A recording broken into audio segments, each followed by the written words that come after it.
name's Ryan Reyes. And I'm Dominic Angel. And together we are Un Poquito Podcast. Thank you all. Poquito. Exploring Latin culture little by little. I keep forgetting that we have that tagline. Yeah, it's a good one. Yeah, but thank you for watching. If you're watching us on YouTube, go ahead and follow, leave a like, leave a comment. Comments make you sexy. End. Watch to the end, please. We're trying to get that monetization up.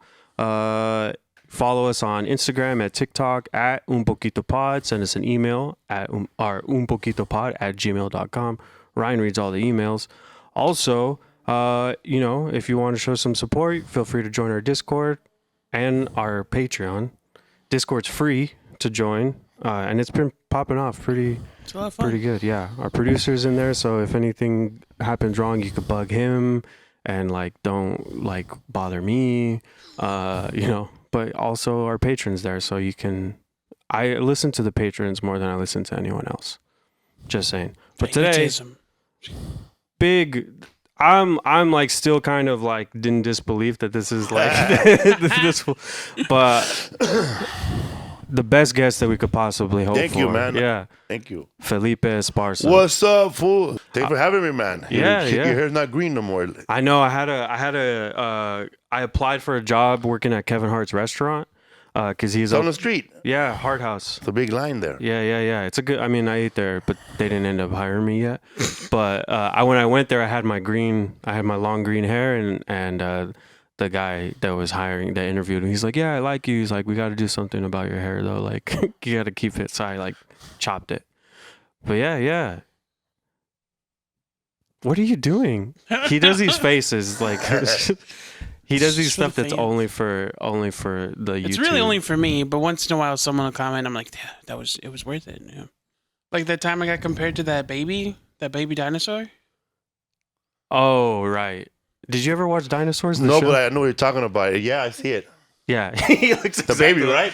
Yeah. Not the dad. That was me. Because our old co-host had handed out Smarties, and I was eating them like a rich person, so I was like, and then someone compared me to the baby that was just laughing, like, I'm the baby. That's what it is. I hate that I just said that now because I forget that my voice is so high, and now that's gonna be a thing. I'm the baby. Why is your voice so high? Because I'm fat. I thought you were born with that voice. I mean, kinda. This was the voice that he was born with. It just never changed. Of my brothers, and then I got fat, so that affected my testosterone level. But I'm the best at growing a beard, so I won. I know that's the thing I hate the most is I have this stringy I can't grow a facial hair. I could grow a beard, but not like his. I get a split here. I get that once it's grown out. This I hate pit it. Doesn't grow, and then I have a weird goat's. If I shave it. When it grows back, I have a goat goatee for a minute. I wonder if that's a Latino thing that we're maybe it's holding us back.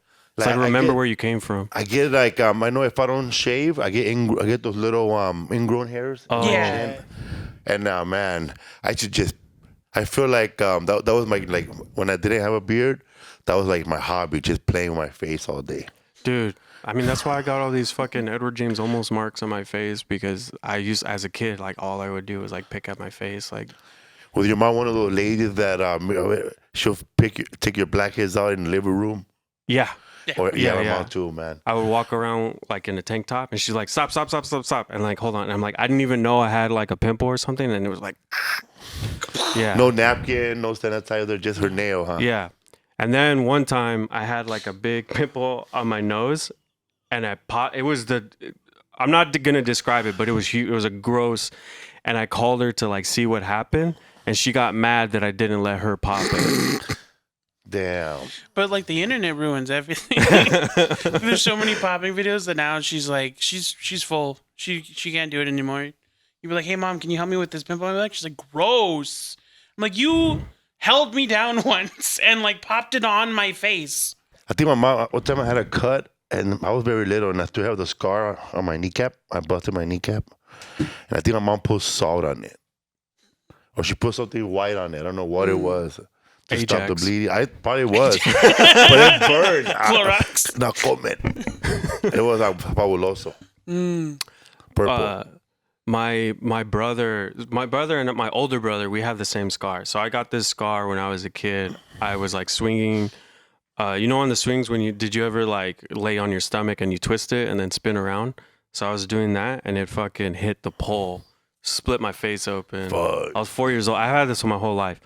My older brother has the same scar, but he got his from slipping in the bathtub when he was younger. And we used to live in El Paso, so my tia from Juarez came in and she was like, "Here, I'll take care of it." And she just took a big drag out of her cigarette and then just ashed it in his eyebrow, and that's how she sealed Damn. cauterized the wound. So, That's native crazy. voodoo shit right there. I remember, well, because you mentioned your kneecap when I was going to PCC for art school. I had to take the bus a lot, and I was on the escalator to one of the stations, and I forgot my art set at the top of the escalator. And instead of just waiting and going around the up escalator, I tried to run up it. I fell like right on the corner. Oh my god, I forgot about that. Like That's right on the disgusting. seam, which is like a very dangerous place to get a cut because you risk like The scar tissue. Yeah, circulation. Like I should have gotten stitches, but I didn't want to tell my parents. So instead, what I did was I got duct tape and napkins, and I made like a self-made cast, and I just like didn't use my leg that way for like 3 weeks. Damn. That's funny. My other kid, like, we used to hide our injuries too because we were afraid of my mom going to beat our ass. Yeah, beat That your was ass funny for because I was getting like hurt. 21 at the time. Like, white kids, 'cause they And could, even then, it was they like- could run home crying with a bad arm. Yeah. Not my mom, man. My mom can see first get your ass beat, then to figure out what's going on. My dad would tell her like, because I went to this school in Pico Aliso housing projects. Right, they're demolished now. Well, they knocked down the projects, but they made a newer projects. And my mom still lives there. But because there's a bunch of housing projects. There's one over. I don't know if you've seen another one over there by. If you ever cut the gold line, going to Pasadena. Yeah, you I've seen pass that by one. those projects in downtown LA. Yeah. That's Dogtown. Yeah. That's Dogtown. That's where the Irish used to live in the 20s, I guess. But I grew up in Pico Aliso, and my elementary school was in the projects, right? Oh, So right. I have to go like from 3 different housing projects to get to my elementary school, or else you gotta leave the projects and go across to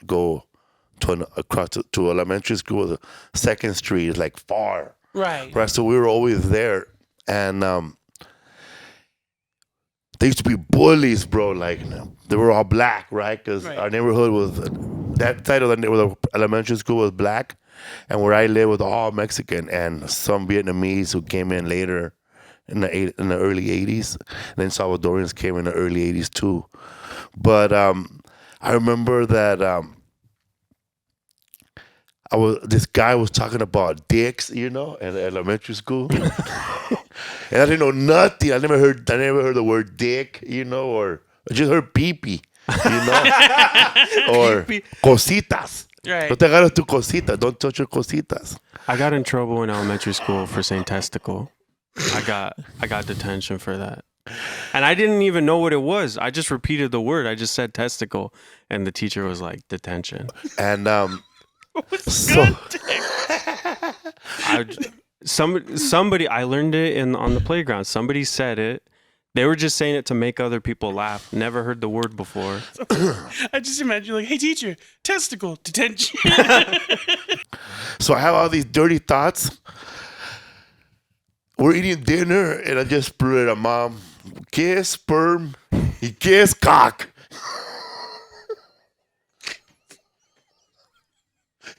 Dog. And then I don't know, man. But at the same time, you know, I was going like through puberty, I guess. I'm having I don't know if I'm having wet dreams or something. Right. But I have like queso fresco on my penis. Or I don't know what it was.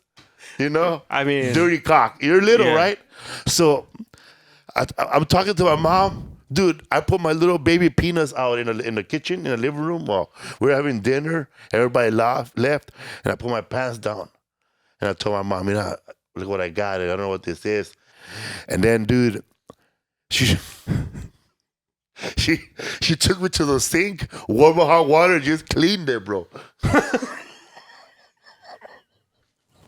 And didn't tell me what it was. Didn't tell me anything. She just said that was it. Like she could explain it to me right there, you know. Right. This is okay. You can't have queso fresco right there. But I don't know how to say it. I have like queso fresco right here. Right. I remember. That's a very like Latina mom way to handle things. Is just clean it, just break out the cleaning supplies before and not talk about it. All Peggy Hill style. No, Bobby. I don't know what it was. I don't know if I had an infection or what, but I was like 6 years old and I didn't know because I was staying with my grandma and I ended up having to go to the hospital because I had like a urinary tract infection. Fuck. But though, like I just had a burning sensation, but I didn't know how to when I would go pee and I didn't know how to tell my grandma because it's my fucking grandma, and I was like, my thing hurts. I just kept saying that my thing hurts, and she's like, "What thing? What are you talking about?" I'm like, "My thing hurts," and like I was like, "It hurts when I pee," and then they took me to the doctor and like took care of it. But I was like, it's just like so embarrassing to tell your grandma, like, it hurts when I pee. I know, man. Why our culture's so afraid of telling people you're hurt. I know, like I've seen people like when I would go to Mexico and like there's dudes walking all crooked, you know, like and like I'm pretty sure like he probably was hiding it for a long time. Right. Then one day it got purple, and he finally said, "I need to see El Salvador or something." Right. You ever go to El Salvador? No, I've never been there. El Salvador is like a Mexican chiropractor. Mm. But it's not like a real chiropractor. He just has like a dirty mattress in his living room, like a colchon, bro, like a colchon, like a mattress, like a twin size mattress. And you would go there, and my dad would like, cause I had an uncle that was crazy. They call him El Chaparro. He's a mechanic. He's crazy. He's always fighting, and he's a crazy man. So he was gambling with another drunk man to see who could put their thumb all the way back. Oh no! So my uncle Beto, El Chaparrito, that fool, he just said, "Fuck it, I'm gonna break it," you know, right? And he broke it to win, right? What, like $60 in a 6-pack probably? But his hand got purple, like he was holding a softball. And my dad took him to El Salvador, and there was people there all crooked like this, bad backs, you know. And he's right there, man, just with vapor rub, and he fucking fixes it back. Come back in 2 weeks, I'll take care of you. And I didn't know that was a thing, right? So I wrote a bit about it, and then one day, a fan, he told me that his uncle was a Salvador back in the 80s in Boyle Heights. He said that the Dodger players will go to his house. Like Fernando Valenzuela, fucking Bobby Wouch, you know, those dudes, Bert Hooten, you know, those dudes from those era. I kind of didn't believe him, right? But then I didn't know that being a chiropractor, like a bootleg chiropractor, it's a big thing, you know, in our community. Yeah, I mean, it makes sense. Like, people would have to learn how to fix it because if they get injured on, like, you can't go to the doctor or something. Right. If you can't afford it or if you're trying to keep it, like, on the down low. So there's people that have to learn how to fucking fix bones and shit. I think we came to a guy's house around here a long time ago when I was little. He just had a regular room. You go in there and he cracks your back. That's Do the what Boston crab on you. I think that's like the funniest thing about, because that became a huge thing on TikTok recently, is like those dudes that like pop shit.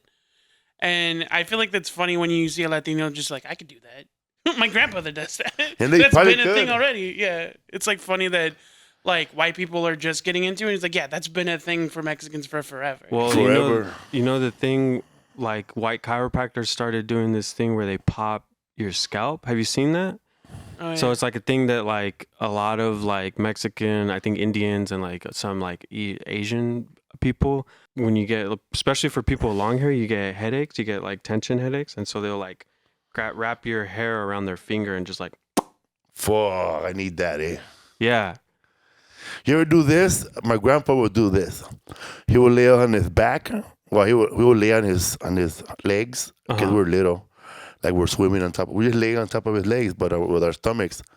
And that fool would lift our shirt open, and he'll pull our skin back and crack it. What? That fucking shit hurts. And then I didn't know it was bad, right? I'm doing it to my son. He's little. I didn't know, right? I said, "Hijo, come here." My grandpa used to do it. He screamed. And I said, "Oh, forgot it hurts." I'm going to show you the love that my grandpa showed me. But like, it's like the scalp, but it was like he just grabbed at the middle of your spine and just pull it and crack it. Did it feel good after, though? It did, man. But now I can see if you're little, it hurts. Hi guys, it's Ryan here. I just wanted to take a moment to shout out our sponsor, LegacyTeasandSpices.com. It's a business owned by our mother, Angela Mezcua. Hi, Mom. And they have a great selection of teas this month, including pumpkin spice chai and the ever popular Domsy the Bombsy, named after my co-host, Dominic Angel. Also, for the month of October, any order that uses the promo code UP20, that's UP for Un Poquito 20, 50% of the proceeds will go to aiding the situation in Puerto Rico. So check it out. It's a great site, has a lot of great products, and hope you enjoy the episode. I don't know if it's like an autism thing, but if something's not like searing pain, my brain ignores it until I can deal with it later. But I was doing a test once and somebody bumped me on their way to the they asked to be excused to the bathroom, and they shoved my hand down while I was writing really fast, and I dislocated my index finger. And I didn't realize that's what the problem was, and I just kept writing, but afterward I realized I couldn't clench it, and it started doing that. And so I was like, for some reason I was like, maybe it is dislocated. So I just went like that, and it just loudly went, "Gah!" And I was like, oh, okay. I probably should have put it back together? Yeah, I put it back in place, and I was like, that really hurts. I probably should have gone to the nurse for that. It's that autism, dude. That's that autism. You're just like, yeah, that's... Ryan's autistic. You are? Yeah. Wow. Just soak it in. There was a dude one time at Dodger Stadium, man. I didn't know he was autism. He was like 35. But he was screaming, like, "Go Dodgers!" Right behind my hair. Like, "Rah, go Dodgers!" But he was like, the Dodgers weren't even batting at this time, you know? Oh, so he's just like... So just to the rod, I said, "Shut the fuck up, man." But I don't know, there was nothing wrong with it. I think he was a drunk guy because everybody was drunk around him. And then his mom goes, "Leave my son alone. He's autistic." And I said, "I don't give a fuck if your son likes painting." He used to shut the fuck up. Shut up, Picasso. Yeah. And I remember I did the joke like that one time. And, you know, white people, they love telling you their problems at the end of the show or what part of the joke affected them the most. I was really touched and moved by this. But my son is autistic. That's so funny. And then she said, yeah. I told her, yeah, show me a painting or buy a CD. The only time that's ever happened to me is some cholo. I did a joke about thinking about death during sex. And That's deep. Yeah. A good one. Some cholo came up after me and was like, "Hey, dog, I just want to let you know that I really like your comedy. I think," he goes, "I think about death all the time, dog. Thank you for what you're doing." I like that. Those touch me. There's like two separate reasons for always thinking about death. Like he's always like, he's about that life, and then you just like have so much time on your hands that you're like being existential. I'm sure he's seen some shit, dude. Yeah, and you're just like a millennial. Like that's the thing. And it wasn't just some bald fool. He was like, he had all the tats and he lived a lifestyle, you know. But that's going back to the other thing. That's my favorite part. That's my opening line is like, I tell people like right off the bat I'm autistic. Having autism is really fun because before people find out, they're like, "The fuck's wrong with this asshole?" And then they find out I'm autistic and they're like, "What? You seem fine to me." I was at, I was in Merced. And there was a coffee shop. I went there with my friend Butch and his lady. And there was a guy there. And he kept talking like Mickey Mouse, right? The whole time. Like Mickey Mouse, right? And then finally, the manager told him, "Cut it out. Cut it out." But then she left. He kept doing it again. And I laughed so hard because he didn't listen to that bitch, right? Because fuck that lady, right? It's a part-time job. So then later on, my friend lady started talking to that lady because we looked around. It looked like a classroom in here, right? And they hired mostly autistic kids from the high school nearby to work at this coffee shop. Oh. And that guy was training. I guess they were trying to calm him down, but he was just being funny though, dude.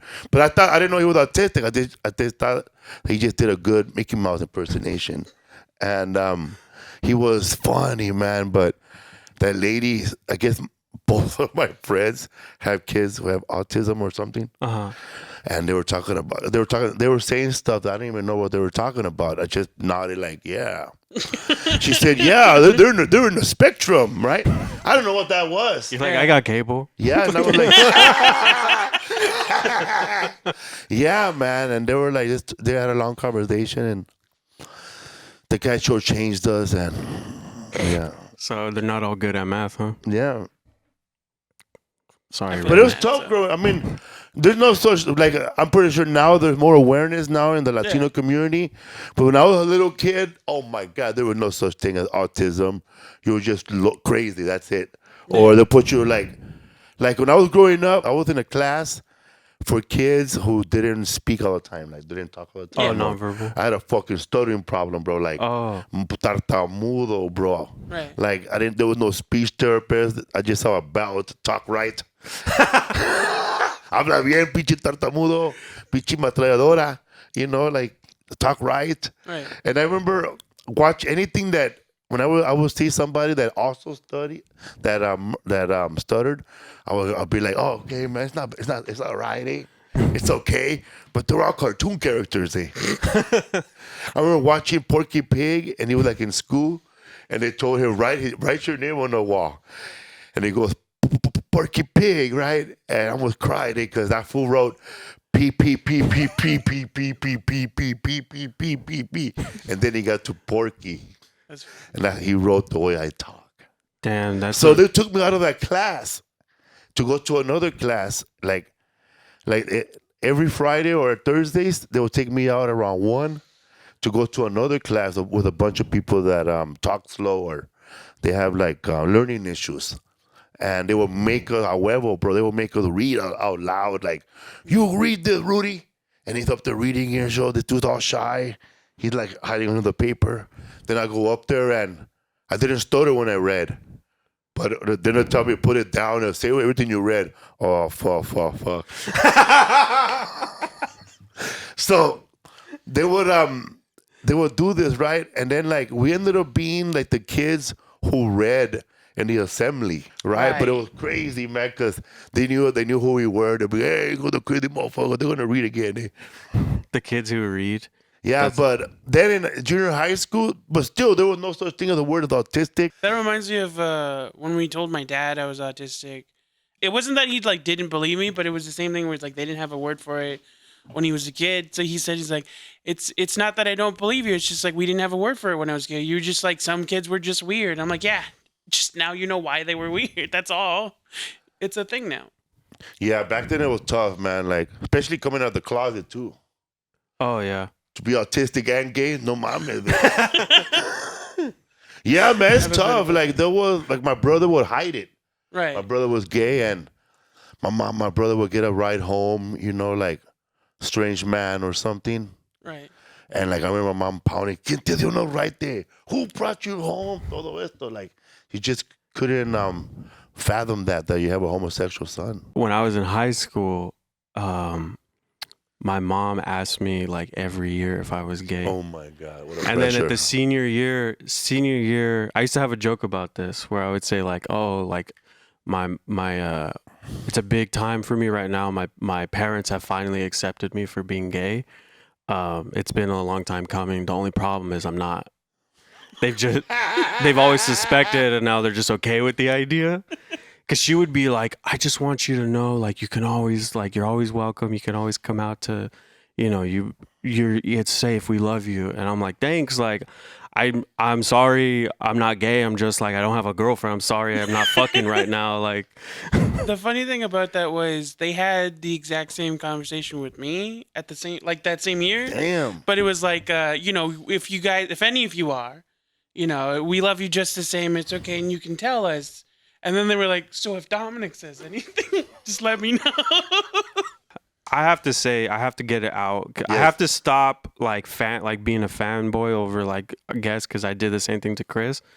But Chris Estrada. Yeah. This fool. Yeah, this fool. I have to say when They're Not Gonna Laugh at You came out on Netflix. Yeah. That was my like comfort special. Thank you. Like I would come home. I wouldn't even sit on the couch. I would grab a beer and I would sit on the floor in front of the couch and like lean back and like just watch the special. That was like I didn't even know. I never watched like TV, so I didn't know about Last Comic Standing. I was like, who the fuck is this? That special is like a classic. Thank you, man. Yeah. That special, we did it on. I was working with another comedian named Alex Raimundo, and he's the Latin King of Comedy. And I told him, man, I want to do a 1 hour special. He goes, you want to do a 1 hour special? And I just told him I want to do a 1 hour special. And then he called his manager, Scott Montoya, and in 2 weeks he called me up. Felipe, you gonna do a special? And he hooked it up. Like he talked to the guy, and they talked to my manager at the time, and I did the special. And it was that material that I did on that special was a joke that pretty much I was doing since I started stand-up comedy. I didn't know how to write new jokes. Right. It's like a greatest hits. Yeah, it was like the best of the best, and like people still like those jokes. It was on Showtime at first, right? Right. And it was on for a year, 2 years, and then E1, the people who brought the distribution for the special, they made a deal with Netflix, and that's when shit got moving, man. Like things changed. Like more people saw it on Netflix, and people were like copying it. I remember this woman. I don't know her name, but if you're listening, God bless you. She cut the clips she cut the best of that special. Oh yeah. And made it into like an 8-minute reel, and she put it. That was like her only video on her Facebook, and it went viral. It hit 9 million in 1 week. Oh fuck! Damn. And I guess she got too much traction. She didn't know how to handle this, but she took it down. But it went 9 million, like in a one whole week. And I remember watching television and checking the ratings. All those shows, none of them had 9 million in 1 week. You know, like Tonight Show barely made 6. You know. Yeah. But then I said, what the fuck? And of course, there were some people like fighting, you know, over the jokes, what offended them, what didn't. But what was great is like some people would say like, oh, that's fucked up. He said that about immigrants. But then there's people like, when I noticed when it went viral, it went on Facebook at least 11:30 at night. It started going viral. Her video, it hit Australia first, Australia, New Zealand, that area, and then it went viral there with 1 million, 2 million, and then it came to America a day later. But it went viral like in those areas first. So you straight up had like a Bert Kreischer moment, like had your machine story go like. Yeah, man. The girl just cut it up real nice, and that was good. That special went viral like that. Yeah, it was dope because I hadn't. This was before I started doing stand up, so like I used to just like love comedy, and so that was one of the first specials that I saw that was like a newer person that I hadn't heard, like because I was into like Maria Bamford and Zach Galifianakis and like David Cross. You know, Louis, all that stuff, and then it was like, oh, this is like a new special. This is fucking sick, and that it was a fucking Mexican, like, oh, we can do it, like, si se puede. Si se puede. No, that was sick. So, you've been doing it for a while, so like, how do you, from your perspective, like, how has the scene changed from like when you started to like now? Oh man, it's changed a lot, man. There's more. People can see you more now. Right. Like before, like you said, like you could do when I started, you could do stand-up comedy 5 years without anybody knowing who the hell you are. Right. You know, like there was no way to put it on YouTube. It was just word of mouth. Yeah. You know, like somebody will say, "Oh, Felipe is funny," or "This dude, Eric Andre is funny." You know. Yeah. But word of mouth, man. Because I remember my first TV credit was in 1996. Now, 1996 was the first time I was ever on TV. Oh, yeah. I was doing comedy like for 9 months or a year. And they had this big audition at the Laugh Factory. They were looking for Latino comedians. There were none, I guess. Yeah. There were not that many, I guess. So they put it on LA Times. So I went over there to audition with all these bunch of people I never heard of. A lot of Mexicans, Colombian comedians. And then they picked me. And I was like one of the younger comedians. And I got to be on a show called Diamonds in the Rough. I had bald hair. I was like him. I had no hair. I was like pretty much 2 years out of rehab. I was sober. I was focused, and I didn't know how to write a set list. Right. Because I would write I would write the whole joke. And then I said, this is ridiculous. You can't write the whole joke. And I would write it on my hand because I would forget. So my manager at the time, but she wasn't my manager then. She was just a friend. She told me, listen, when you go up on stage, just do these jokes. And she wrote down that they're not from the oven. Parents going through a divorce. Pulled over. And then She would name your jokes for you? Yeah. I didn't know how to name them. Yeah, yeah. And she did that for me. So that's how I learned. But that right there, like the set I did on Showtime was awesome. I liked it. It was new. I was bald. I met Paul Rodriguez that night. I met Greg Giraldo. Oh Right. yeah. Yeah, he had just his sitcom has just been canceled. Damn. And because I remember I met him, and I told him, "You have very nice." I was like, I didn't even know who he was, but I just said, "You have very cool clothes, man." And then he goes, "Oh, these are the clothes from my show. They let me have them." That's funny. And I met another comedian that I grew up liking, when I was a kid. Like, I love this guy, and no one ever heard of him, but I heard of him. He had his own sitcom too, and he's half Irish, half Puerto Rican, but he pretty much focuses more on the Irish side. His name is John Mendoza. No. John Mendoza. Oh my God, dude, he's like deadpan, like Stephen Wright and Mitch Hedberg. Like he just goes up on stage. He goes, what the best job in the world must be to be the guy that turns down the switch for the electric chair. He checks in every morning, click, punches out. He wants to do overtime. He gets a little dimmer. So that shit was funny to me, man. I was like, and I was like, you remember funny people, you never forget them. And I remember like when I saw him, he was in San Antonio, and I don't think he'd ever been in San Antonio because he's like an East Coast comedian, and it was like 109 degrees with humidity. And he goes, I went outside this morning and threw a football in the air and it got stuck. But there was not that many Latino comedians. They had to find that guy, Yeah, yeah. Right. And he had a sitcom, and I was like in awe. But this guy, of course, now his stuff is going viral on TikTok. He's opening up for Howie Mandel.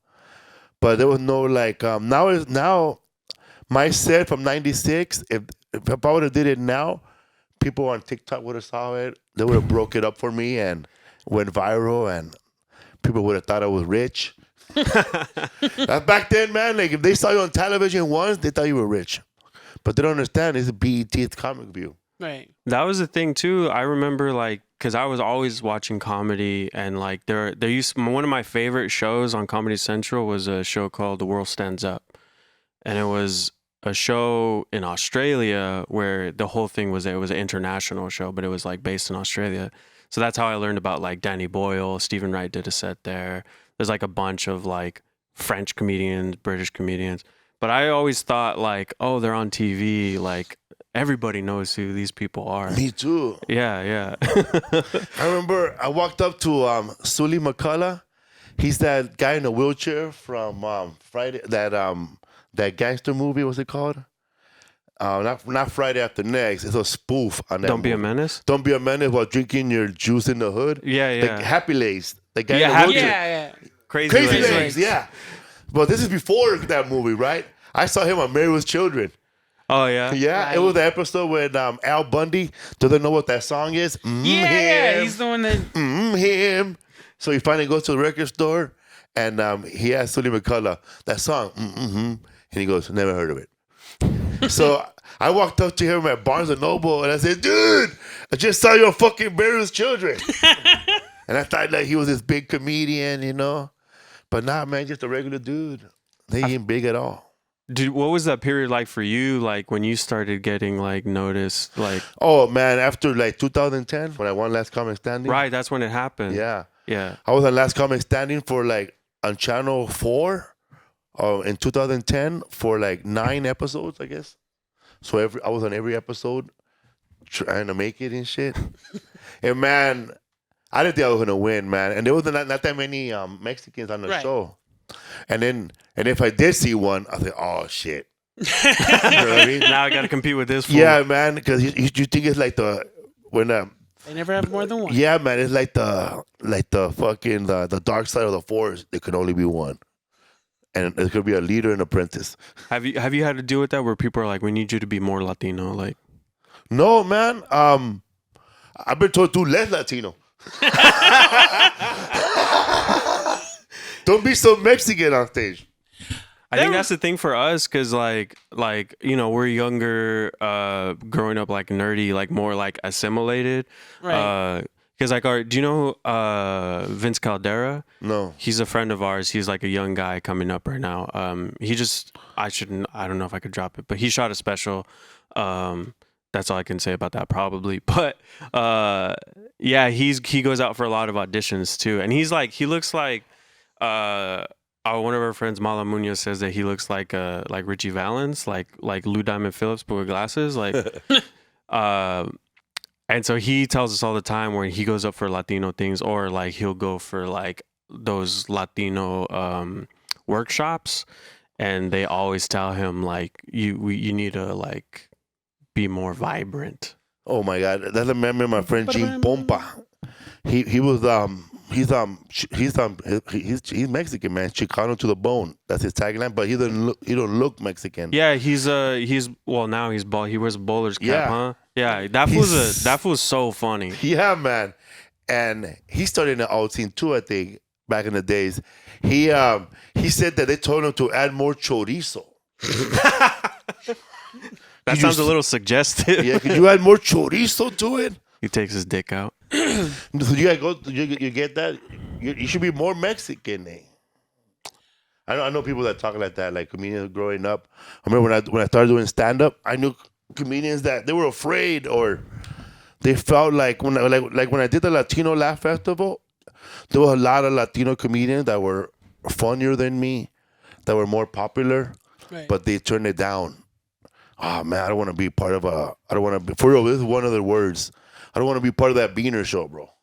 Yeah. Well, And they say like, cause they were afraid that if they, I could see the way they were thinking that, but I was a new comic. I was saying yes to everything, but they were seeing it like, oh man, if I go do this show here, the Latino Laugh Festival, they're gonna see me as a only Latino comedian, you know. So that's why they were thinking like that. But that was their chain of thought. Like they never did those shows, you know. And then by the time they started doing them, it was too late. But I remember they were not doing them, so I was saying yes. Right. So I kept doing it. I kept saying it, yes. And I built a cult following with all those fans, you know, who saw me on Que Locos when they were like 15 years old, or they were 13 years old. Now they're 30. that's Now sick. they're buying tickets. But yeah, man, I didn't know that till one day I was talking to Paul Rodriguez, right? The ultimate Mexican comedian, and he was telling me like this, because I asked him like when I first met him, because I was hanging out with the other comedian that didn't want to do Beaner shows. He said, because that other comedian would tell me, bro, you can't be writing Beaner jokes, bro. You gotta make it sound for everybody.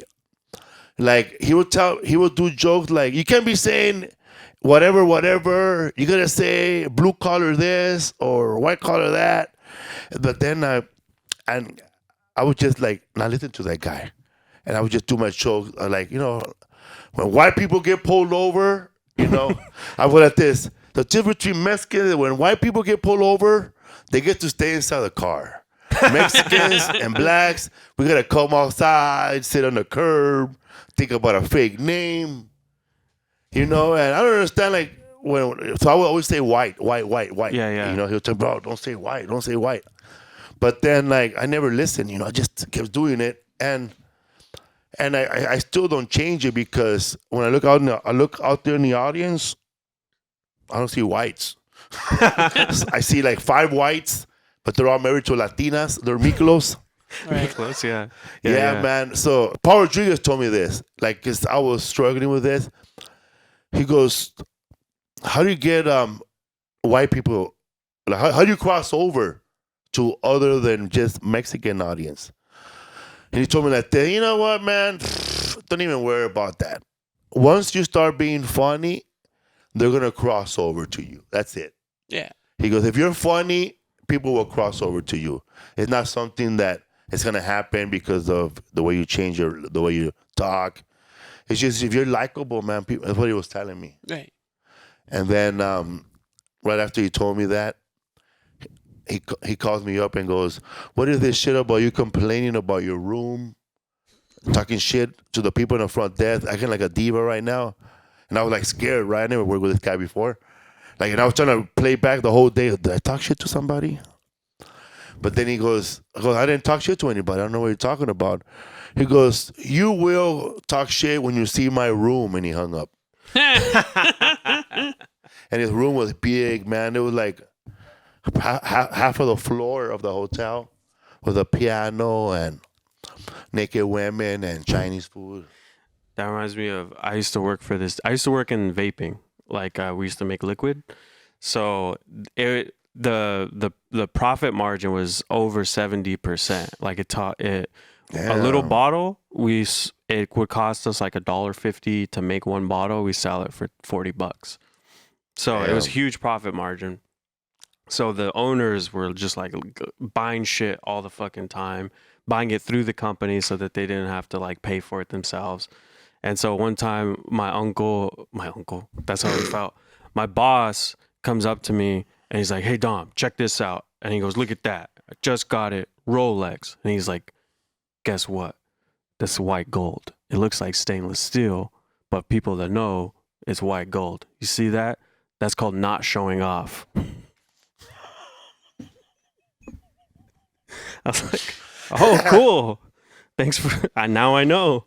Bro, that's one thing that you're right about white comics. Like, they might have roast battles, and then they're funny in roast battles. But white people always get racist in the roast battles. They cannot win a battle without being racist. And but it's funny, man. Whenever I show up to the comedy store, when I would show up, I would start roasting people like I always do. You know, like if I don't know you, "Hey, what's up? You fucking unfunny hack, you piece of shit," or just roasting like that, right? But amongst my friends, and white comics are not used to that, man. They're not used to telling them somebody, "You suck," right, as soon as you got off. You're right. So I can see why they have their own little niche group, you know, because Latino comedians, man, the ones I hung out with, they'll fucking talk shit as soon as you got off the stage.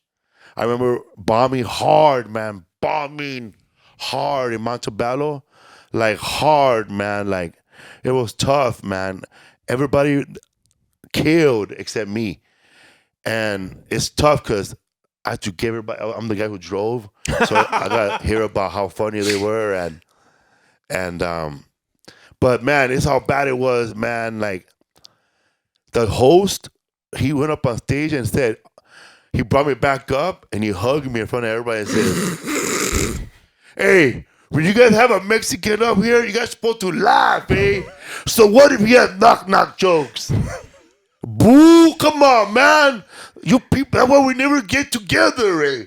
That's why we never move ahead. But, bro, it was like embarrassing, dog. But I still came back the next week, and tried it again. But I could see how a white comic won't be able to handle that, man. Like, especially if he grew up with no dad, or they're not used to that shit, man. They're not used to like man, being brutal, man. Yeah. Like, I've been to comedy shows where everybody bombed and nobody said nothing. And I can't be in there, man. I can't be in a room where people are not being funny. Yeah. Like, I would start heckling, man. There was a comedian who passed away 2020 named Richard Bain. That's my man. I worked with him, bro, in Portland. Funny motherfucker, bro. That dude was one of the funniest people. Fucking funny. This fool had a joke. He was featuring for me, and I was headlining.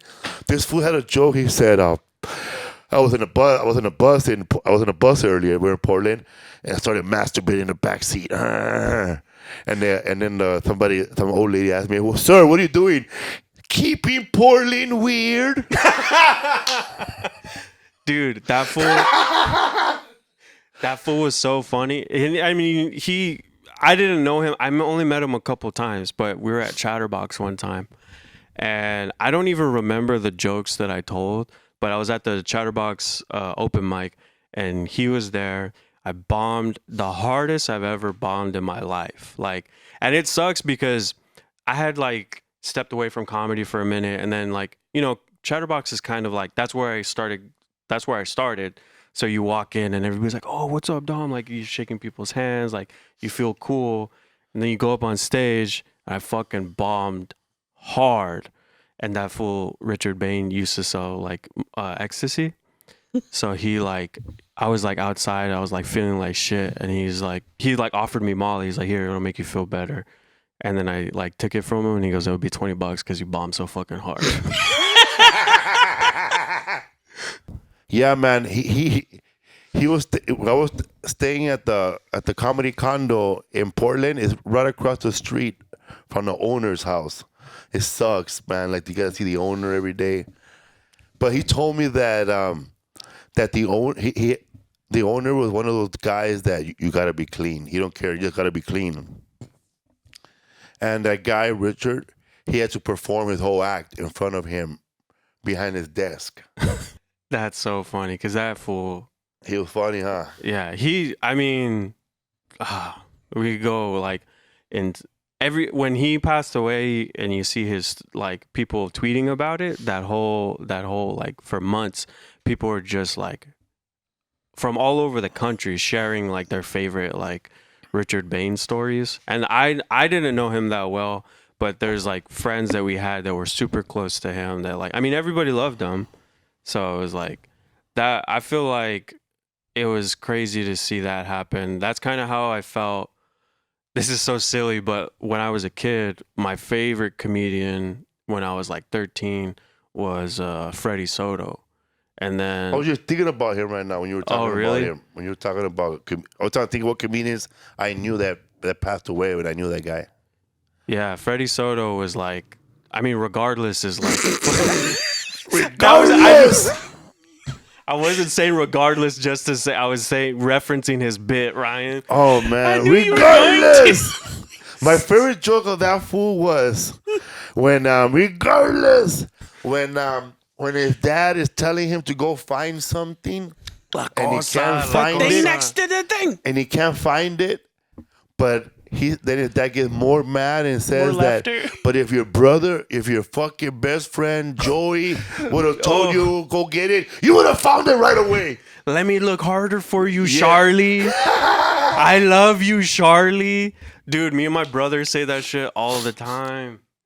That Freddy Soto was one of my favorite comedians, and nobody ever knew. And I guess, I don't know, Bill Burr talked about it on Rogan or something, and then his clips started like taking off. And I mean, it sucks that he died and he didn't get that recognition, but I'm glad like people know who he is now. Yeah, because when his Comedy Central Presents and then his Three Amigos sets are like. I remember I went to his wake at the Comedy Store. And everybody was talking and stuff about him, like Ari Shaffir and Al Madrigal, and all the people that knew him from the Comedy Store. And they were saying stuff. Oh, Freddy Soto, he would give us nicknames, if he liked you, right? And fucking Al Madrigal said his nickname was such and such. And this dude said his nickname was the such and such. And we were in the back. Rodrigo Torres my co-host from the What's Up Fool podcast. We're in the drunk laughing because, man, we call that fool rock and roll pig. We used to call Freddy Soto rock and roll pig behind his back because he got chubby, right? He used to wear a leather jacket. He had like a little pompadour. And one time we were loaded and he was with two girls leaving and we go, Freddy. Yeah, brother. That's what we talk. Yeah, brother. This fool calls you rock and roll pig. And then he goes, that's a good one, brother. He didn't even get mad. He was from El Paso, too. I'm from That's El Paso. right. That was one of the reasons why I was like, oh, shit, that fool's from El Paso. That's where this fool was born. On a Wednesday. on a Wednesday. I never knew him as I know he died from, I guess, drug problems, but I never knew him as a drug addict. I just knew him as a funny guy, and one time he gave up cheese for about I don't know how long. That fucker got skinny, man. and I was always struggling with problems too. And I say, man, how'd you lose all that weight? Stop eating cheese, brother. It's inflammatory. You know, you gotta meet comics. You know that they always tell you, man, I got this going on, man. I got a meeting with development deal, a meeting with the showrunners. We're about to have a show going on, right? I was on a plane once and with another comic, and he does balloons like you, but he does them sober. And this fucker, man, heard that there was like an NBC executive on first class. And then we're in the back, you know, like, What do you make him? whatever, you know, he can't help us. So we're in the back, right? This motherfucker is such a kiss ass that wants to be famous so bad. He blows up and makes a big ass NBC peacock. He makes a NBC peacock, like the logo. The whole back, you hear the noise. And then gives it to the flight attendant. Can you please give it to the to the NBC guy? Like she knows. Yeah. Dun dun dun. like that's gonna be like. You really think that guy is gonna just look at that balloon and forget how unfunny he is and how desperate he is, and just, you know what? You're gonna get a television show. I'm just imagining like some rich white dude sitting in the front with like a hot towel on his face, and then out of nowhere he hears rustling from the curtains and a giant fucking balloon peacock peeks in. I just had a run in. That was the chime, huh? Dun dun dun. Dun, dun, dun. I just had a run in with Russell Peters, but I was at work, so I couldn't be like, oh, fuck it. I had a job selling candles. This was like a month ago. It was at a mall, so the pitch is like, you're like, oh, do you like candles? And you like offer to smell them. And then I was so embarrassed because I was like, I have to make a sale and I'm not selling shit. So I have to ask everybody, do you like candles? Do you like candles? Do you like candles? And I see Russell Peters like walking out of a store, and he like, we make eye contact, and I like, cause I gave him a nod, like, I know who you are. You like candles? And I was like, well, the pitch is that you go, hey, how are you doing? And then when like, Dude, wicks and sticks? No. I'm not gonna name it, but it's like, the pitch is like, hey, how are you? And then when they respond, you go, do you like candles? It's like a gotcha. So I was like, hey, how are you doing? And he goes, what's good, man? And I go, do you like candles? And he goes, no, I'm a grown man. He goes, I just light a match after I'm done. And I was like, I fucking blew it. He didn't buy anything? No, he just kept going. I mean, it's like whatever. Like, I worked with him in Canada. He took me on tour with him. All right, he's Canadian. Yeah, he took me to Canada with him, and we did a bunch of shows, and I was staying over at his house. We did a show in place I never heard of, Kelowna, Canada. I guess it's by British Columbia. And I was there with his mom and his older brother and his DJs and his sound guys. But they were all like, you know, when you go to you sit at a party like Cheesecake Factory or whatever, there's a big table and everything's happening in the middle. I was in the edge, bro, the projects. You know what I mean? Yeah. I was like Dwight, like, what?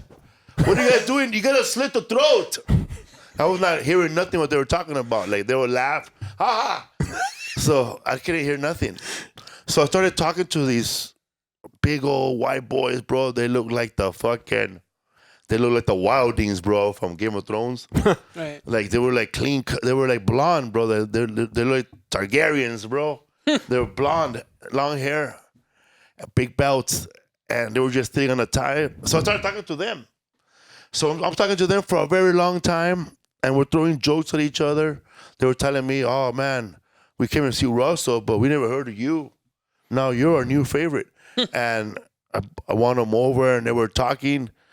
And we're doing nothing but dirty jokes, bro. Like nasty jokes, like the jokes that you hear. I will read in the paper, right? They're not in the paper, but in books, like nasty shit, like racist, nasty shit, man. Like Polak jokes, you know, and because they told me a joke like, hey, what do you do if a Polak throws you a grenade? And I pretend I didn't know, right?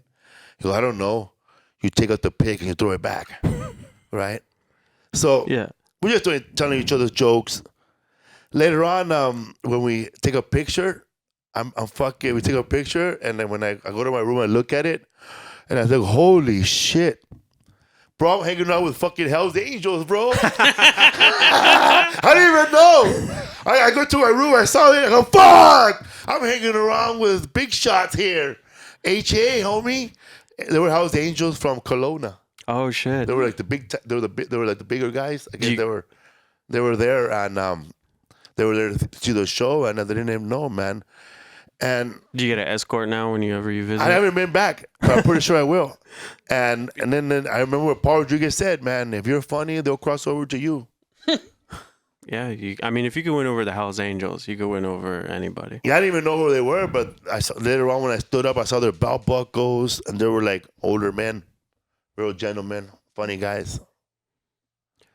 That's like, I feel like that's kind of like how like cholos are seen as like being very like violent thugs or whatever, and then when you meet them, they're like very polite.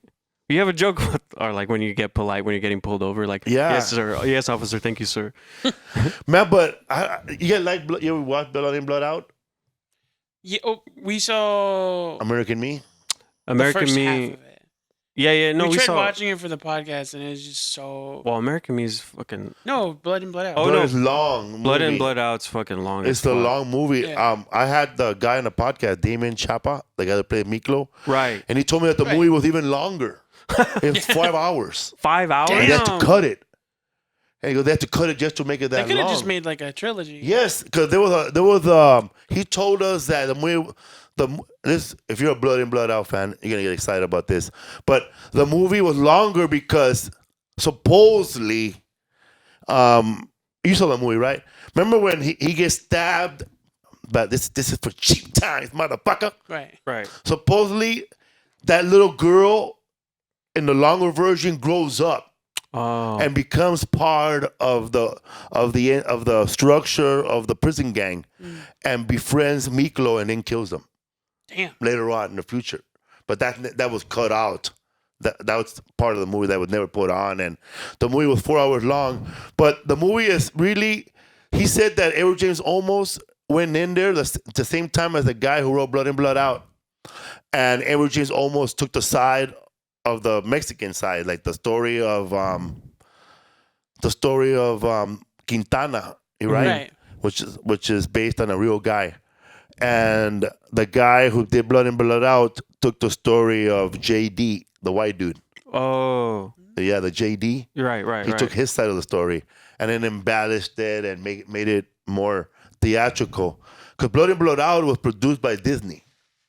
It's a Disney film. What the fuck? That's why you have all those characters: Snoopy, Happy, Chepo. Nah, the 7 dwarves were 7 cholos. Nah, but the movie is a Disney film. I did not. Did you guys know that? Yeah, What it the was Blood In, Blood Out. But the movie, when Disney said no. So then it became Bound by Honor.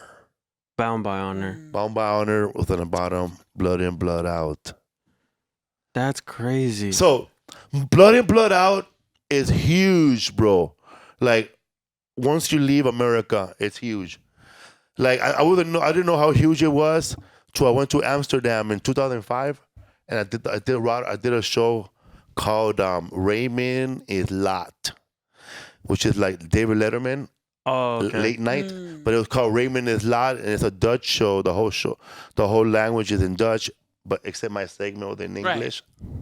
And after the show, I'm hanging out with these dudes, these Maoris, I guess, these Dutch guys, and they're smoking, and they listen to my accent, right?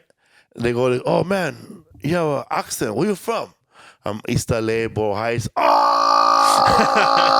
They go like this, ah. And bro, they're just quoting that movie left and right, bro, to the point where I got tired of it. And they were telling me, they were quoting it, bro. And they were in awe. They were asking me questions, how crazy it was. And they were telling me that I have pull in over here just because I'm from East LA. Like I have street cred already, just being That's from funny. LA. It's Having enough. street cred in Amsterdam. Yeah, because I'm from LA, and I you know how my generations, they love The Godfather, Right. like Right. Al Pacino, The Godfather. I love it, and the way I see The Godfather is the way Europeans in Dutch, I guess in Amsterdam, they see it blood in blood out like that. That's They funny. see it as our Godfather, like they see it like, oh shit, what they go through is crazy. You know what I mean? And they emulate that. They want to be that. Like they have Pendletons over there now because of Blood in, Blood Out. And if you go to Japan, there's That's what I was fucking gonna say. lowrider dudes. When I had Baby Bash and Kid Frost on the show, and those guys, they go to Japan once a year to a crowd of 20,000 screaming Japanese that want to hear this for la raza. That's They crazy. want to show up with the lowriders and wear their lokes. But that cholo style in Japan is not. It's like being goth here in America. Right. Right. Yeah. Like it's over like a here, style. you're goth, right? But you're not part of a gang. You're goth. But in Japan, to dress up like a guy from the East Side, They get the gang tattoos. it's just a style. It's not. Yeah, it's an It ain't no aesthetic, but gang. it's not a- It's just part. It's being a fucking rocker. Fuck you, rocker. You know what I mean? Yeah, yeah, It's yeah. being a mod dude. It's Yeah. just being a style, man. I never thought that it'll be like that. Because a lot of musicians that I know, like over the last like 10 years, like has started popping off in Japan because of that. Do you get that too? Like with comedy, like do they have like a Hell no. Hell no. I don't translate. Nah, man. Nah, man. Not even Cholo Creeper can go to Japan. damn? No, I don't think so, man. Comedy doesn't, but I know like from the podcast, I got fans like in New Zealand, I guess. Because I look like a Maori, I guess. Oh, that makes sense. That's funny. You're Maori. A Maori. We And Australia, too, a lot of fans. yeah. That's funny. we- Have you seen Training Day? Yeah. The main cholo, the leader of that gang, is from New Zealand. Yeah, bro. He's in a good movie called, in New Zealand, he's in a movie called Once We Were Warriors. That's what I fucking thought of. Yeah. Jakey Jake! Hook, you see the movie, right? Yeah. Oh, my God. Somebody told me about it, and I said, whoa, Jakey Jake. I never seen it. It's bonkers. It's It's based on a true story. it is a true story.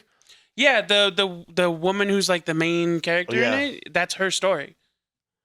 Like she wrote and directed that. Bro, that movie is so hardcore, man. Like that, it's like domestic violence, Yeah, it's a child abuse, depression. incest, depression, welfare, Yeah, it's no future. bonkers.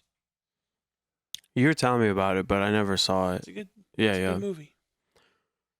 So now you have. I just saw that you have a new podcast Yes, project. thank you for asking. Yeah.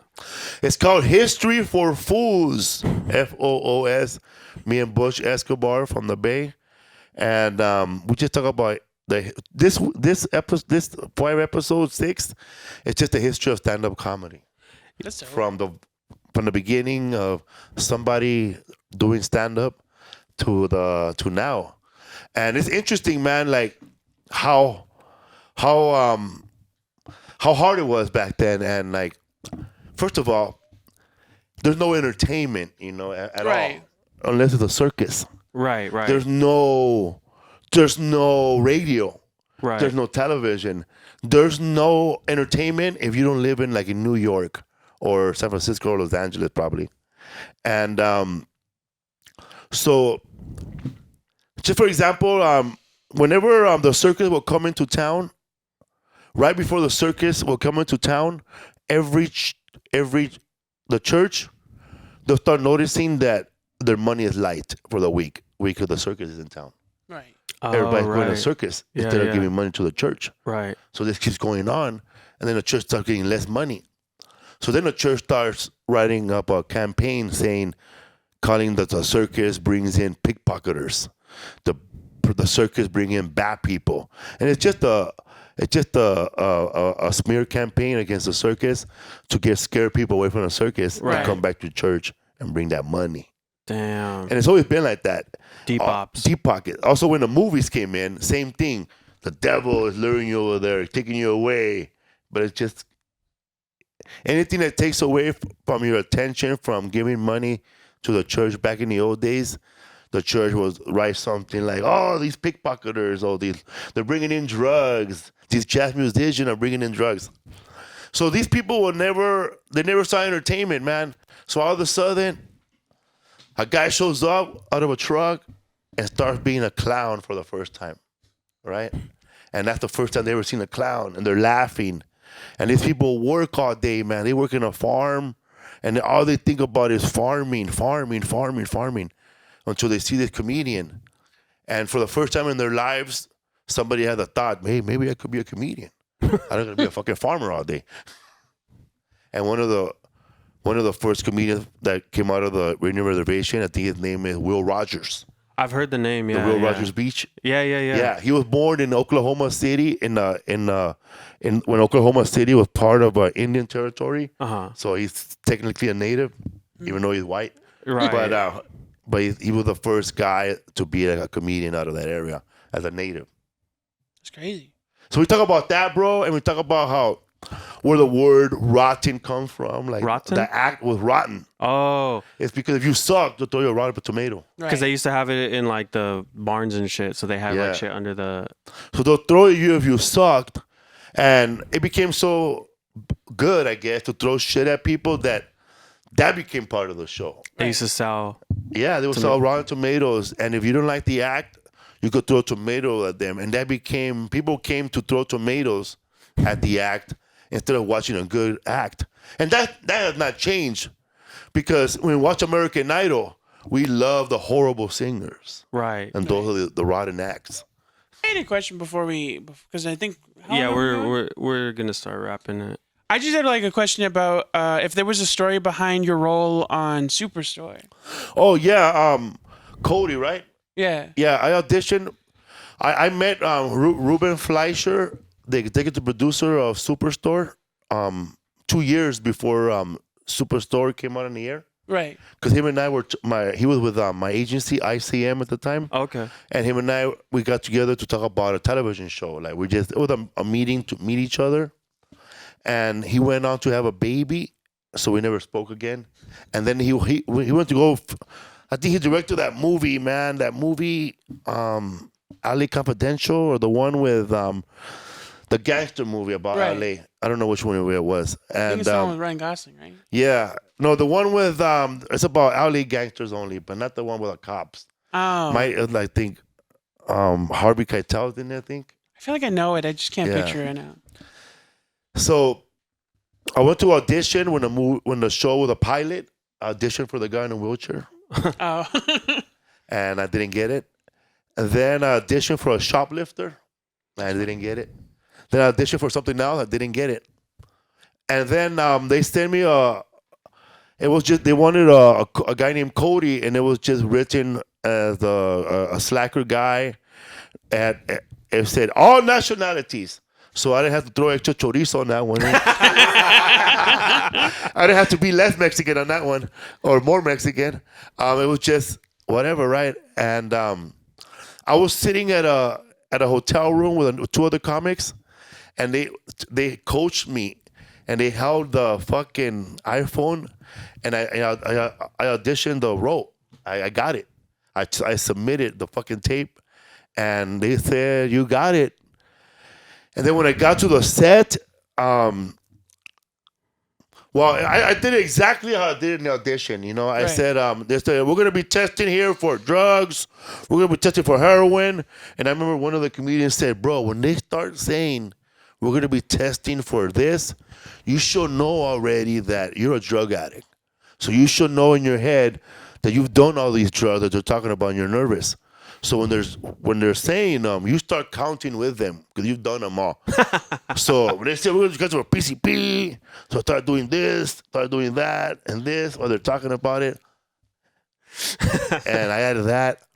But then the girl that plays the role, she started throwing more lines that had nothing to do with the shit I read. She started improvising. So I said, "Oh, this bitch is trying to improvise and shit and test my skills." Oh yeah, because she like you say you have to go, right? Yeah. And then she's like, "Where do you have to go?" Yeah, that wasn't even part of the line. So I was gonna just like I knew like from being a comedian, you know. Okay, it's gonna be a funny contest. Okay. So then I remember that everybody liked that Hawaiian guy, John. His real name is John. And I just said, yeah, we talked about that thing. And I spoke to Brett. And that fool turned around like. He turned around like. And then when they yelled cut, they had to go back and get his reaction. So then they shot him at the.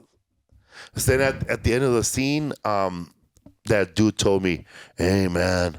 Thank you for the shout out. I got more TV presence now. Then I went to go read a bunch of times, and oh man, I don't know, man. If I got somebody mad because I didn't go back for a while, you know. That's why I wanted to ask because Yeah. I got into it loves after the a show. while, and I noticed that you would only be in like one episode per season Yeah. and have like 2 lines.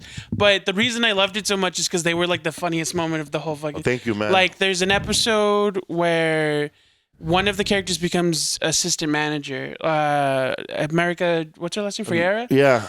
And 2 other characters become friends over how much they like talking shit about everyone, and so they start roasting the shit out of her. Bro, that's my last scene, bro. Yeah, and then you pop in, he's like, "Oh, Well, it's I think I okay." got fired after that. Because, again, right? You know, so they say, look, they kept talking, right? And they kept saying this about her. And then, like, I went for the real roast, bro. You know what I mean? I didn't have no lines left. I ran in a line. So, what are we talking about? We're talking about her big ass teeth, right? And I don't know if they took that personal or anything like that, but I saw the actress over there on the side going like this, my teeth, like my so teeth, funny. right? And there's some loser stand-in, right? The stand-in for the guy in the wheelchair. He walks up to me all scared. Hey man, you just roasted the main star of the show. You might not be back. And I wasn't back. Damn. To the last season when the main person left. But I didn't know it. You know, it could have been a lot of things, but I don't think it's because I said, man, she has big ass teeth. But that was the last one. Damn. And then I came back later on. I was gone for 2 years. When I went back after like the last season, they told me, so glad to have you back, Felipe. And everybody that was the cameraman, the line guy, the grip guy, Brett. they were all wearing my fucking What's Up Fool podcast shirt in Hell yeah. support. That's awesome. In support. Oh shit! And then then they were treating me like royalty when I showed up again. You know, like I don't know if I did anything bad. Nobody told me anything.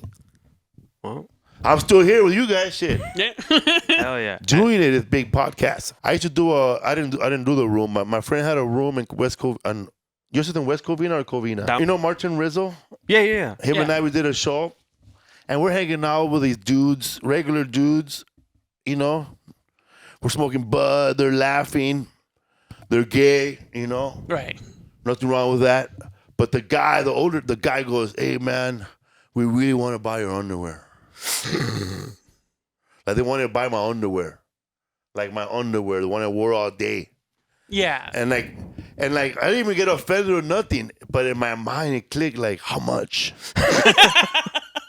Like, how much? And then Rizzo was he was thrown back, you know, but we laughed, you know, we laughed it off, you know. Yeah. But it's different, man. Like, what if we're hanging around with Maria Bamford, bro? Right. Oh, for real? Or no, what if we Oh, were what if? around Oh, yeah. with Maria Bamford, you know, or Sarah Silverman, and a chick goes, "Hey, how much for that underwear, eh?" You know what, they get offended, you know what they, but like the guy, he had I said, how much? I just said, how much? And then we realized about $300, bro. Damn. And that guy was down, man. Damn. But I want to know, like, how did he know, or who told him, or to offer me, or to ask me, what's the word, you know, what's the chatterbox? Hey, who's out there telling people that I'm selling underwear for $200? And man, it was not even the good underwear, bro. I could tell, like, the band was ripping, you know, already. You know, like, I'm a waist 42, but I'm pretty sure I'm 55 right here, or 50. So I'm gonna wear double X underwear. But when I take it off, my fucking my band, you know, it looks like a fucking accordion. You know, like why do they, like, I didn't even understand how many my underwear folds in tens, bro. Like the band, you know, like the waistband. Like it's like a thong by the time I take it off. And this guy wants to buy it. Hey, 200 is 200. Yeah, it's funny, like you mentioned Maria Bamford. She had that one special that she did in front of her parents. Oh, Yeah. right. Yeah. And she's from, I guess, Minnesota or Wisconsin. Duluth, Minnesota. Yeah, Yeah. Duluth, Minnesota. Yeah, I perform at a theater that she performs at, and again, that's her hometown, and she always sold it out. They tell me that. Yeah, But she's my shit's half full. So funny. You know, Yeah. she always comes here and sells it out. Yeah, but she's from here, right? You got to invite the Hells Angels. That's why. I should, bro. Yeah. Kelowna. What's up, fool? Hell yeah. Thanks so much for being here, Felipe. Thanks for having me, man. Yeah, this It's is an so fun. honor. I'm not worthy. Really? Oh, man. That's so funny. It's going to hit us later. Because we had met up with Martin today, and he said that we have like Wayne's World vibes, Oh, yeah. and that's like a thing from that movie. Background, huh? Yeah. Yeah, probably. So- Yeah, man. What can I say? I met Eddie Murphy last year. Oh, damn. hell yeah. We did a movie, Which and it's called it has a lot of names, bro. I know it's called We the People, or These People, or You People. It's gonna come out on Netflix. Jonah Hill wrote it with that guy from Blackish, Kenya Barris. Oh. Yeah, Kenya Barris and Jonah Hill wrote it, and Eddie Murphy executive produced it. I show up to the set, and they've been filming this movie for a while, right? And I'm just I go there for like a couple of lines. I'm in 3 scenes, and it's like the Bachelor scene, right? And they tatted up my whole neck. Like, I had to shave my whole neck. I had a tattoo, and I had tattoos on my hands, and I had a big old 8-ball tattoo right here because I saw coke. It's all chorizo. Chorizo, bro. Chorizo out for the scene, bro. I had botas and everything, bro. And Eddie Murphy walks in. He walks in with 2 people that look like him. That's how big he is. So Eddie Murphy walks in, sits down, takes off his glasses, and looks straight at me and goes, "My man, you're a funny ass motherfucker, man." Damn. And then, like, everybody just stays quiet for a long ass time, bro. And I'm just trying not to, like, I'm trying not to be like, the whole night, I'm trying not to be like, I was telling myself the whole night, don't kiss his ass, don't try to suck his dick, don't try to talk about how funny he is, don't remind him about when you were little and saw the show, don't do his laugh, even though you're gonna try to do it. Everything, don't do G.I. Joe taking a shit. I was telling myself everything not to do, right? So when he finally said you're funny, I just stood quiet, like, I said, "Thank you, thanks." The next day, Jonah Hill walks up to me. "Hey, man, isn't that fucking rad? The way Eddie Murphy told you were funny." And then the director, Kenya Barris, told me, "Isn't that cool? He told you he was so funny." Then Andrew Schultz told me, "Man, that was badass." But I didn't know what was going on before I got there. So Andrew Schultz is on his podcast, and he's talking about what I'm telling you, right? But I didn't know about that he talked about it because I just thought like, oh, here Eddie Murphy already forgot. So Andrew Schultz, he's more nervous than I am, probably the same as nervous. Right. He's thinking, oh man, I'm gonna meet Eddie Murphy. We're gonna go on tour, blah blah. We're gonna do more movies together. So he talks about it, and then Andrew, I guess he mumbles the lines to him because he's so nervous, and like he's just trying to be cool and shit. And then he goes, and then fucking, Felipe Esparza comes in, and he nails his 3 lines perfect, and Eddie Murphy tells him he was so funny. But then Eddie Murphy comes in the next day and tells me hello only. Hey, my man. And then the next day, my man. So now I'm thinking to my head, you get self-conscious. You start getting like, oh man, maybe Eddie Murphy doesn't like me. Maybe he's telling me hi to get everybody to hate me. So funny. I don't know, man. So, because, like, I grew up, like expecting bad shit all the time. Right. Like every time my mom will say something, te va a llevar el diablo, cabrón. Like everything, my mom would pray for me before I left the house. And like this, all the time, like, be careful out there.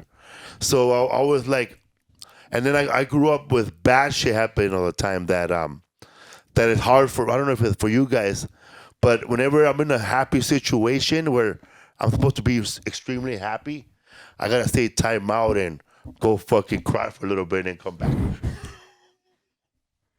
That's so funny. That's happened. That I happens. have like a thing like that where, so I have like anxiety disorders. I'm very fucked up.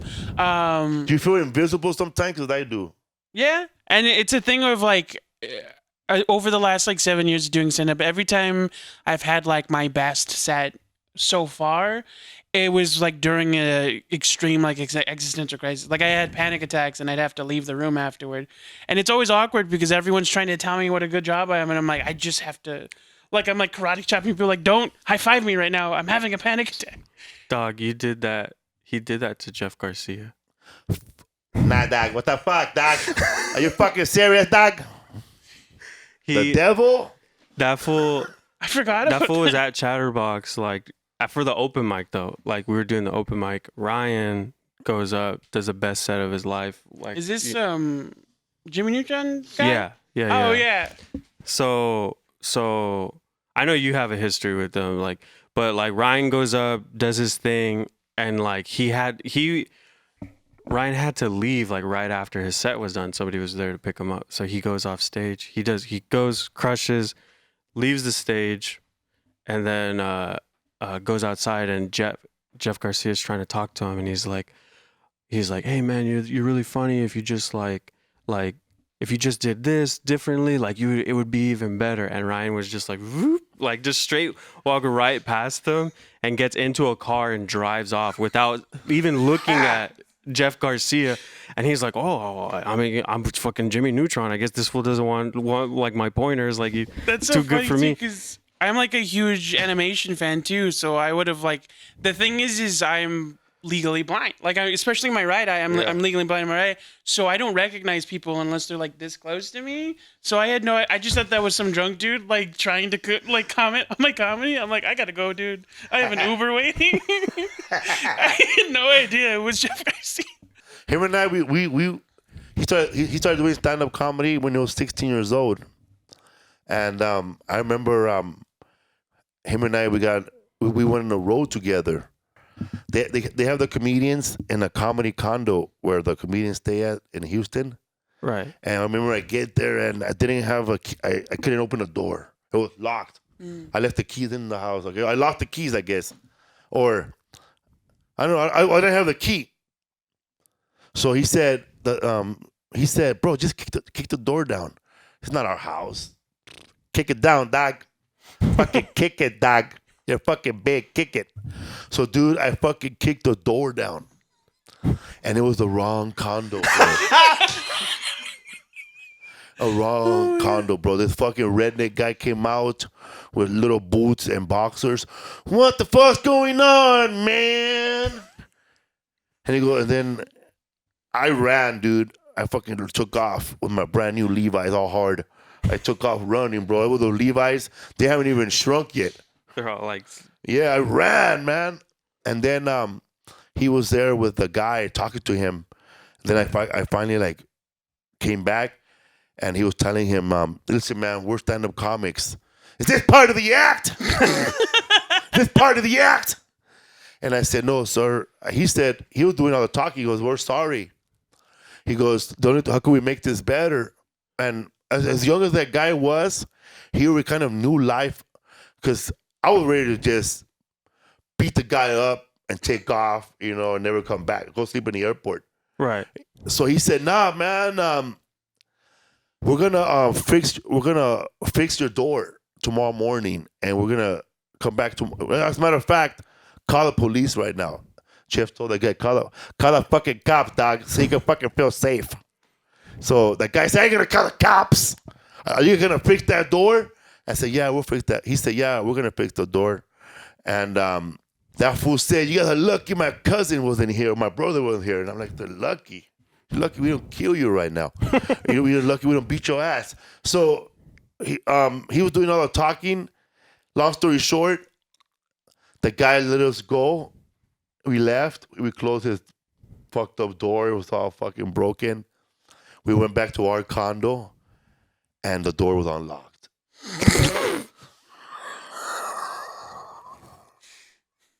Jeez, what a episode. This we're getting looks from Josh, so we're gonna start wrapping it. But thanks again. I can't thank you enough for doing this. Man. I was like super. We reached out. I didn't expect to get any response, but I'm like so thankful you did. It's been a real pleasure having you. I'm glad to be here. Can I mention my shows? Oh yeah. When this comes out, I'll be at the Schaumburg, Illinois. I'm gonna be at the Chicago Improv in Schaumburg, Illinois, and Ontario Improv on Thanksgiving weekend, and the Brea Improv the following week. Hell yeah. Also, I'm in a movie with Rob Schneider right now called Daddy Daughter Day Out, and a movie right now with Omar Chaparro. You can watch on Amazon. It's called 7th and Union, and Omar Chaparro, that's his first English-speaking movie. Oh, wow. Oh, sick. Hell yeah. I'm going to have to look into that. Uh-huh. Also, check out the new podcast, History for Foos. Yeah, I started the first episode this week, and I learned a lot. I didn't know that there was a register for jokes.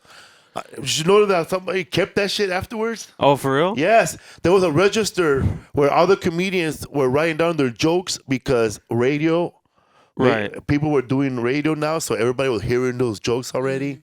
Actually, there was vaudeville.